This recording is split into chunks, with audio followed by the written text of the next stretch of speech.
વલસાડ જિલ્લામાં 2 દિવસ માટે રેડ એલર્ટ જાહેર કરેલું છે।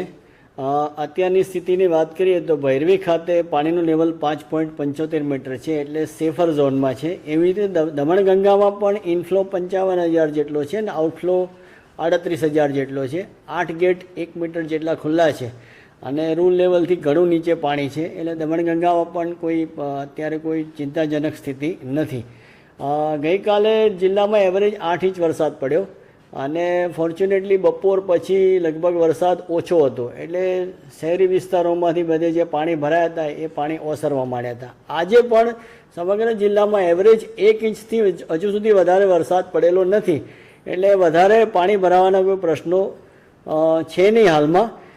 ગઈકાલની સ્થિતિ આપણે જે શહેરના 2 નીચાણવાળા વિસ્તારો છે, કાશ્મીરનગર અને બરુડિયાવાડ, અને નજીકમાં ભાગડા ખુર્દ, લીલાપોર, બરડિયાવાડ, ખાડિયા નનકવાડા અને વેજલપોરમાં એમ 6 નીચાણવાળા વિસ્તારમાંથી 1152 લોકોને સ્થળાંતર કરેલા છે। ધીમે ધીમે જેમ પરિસ્થિતિ નોર્મલ થતી જશે એમ આપણે એમને એમના ઘરે જવા દઈશું। હાલ આપણા સેફ સેન્ટરો ઉપર તેમને જમવાની અને ચા પાણી નાસ્તાની બધી જ સગવડ, મેડિકલ ટીમની સગવડ બધી જ આપણે એમને સુવિધાઓ આપી રહ્યા છીએ।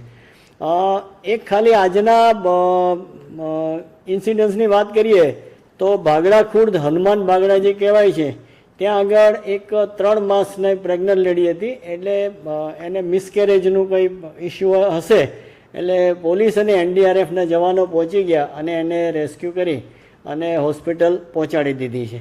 અત્યારની સ્થિતિએ પંચાયતના 120 રસ્તા બંધ છે અને R&B સ્ટેટના 8 રસ્તા મળીને 128 રસ્તા બંધ છે।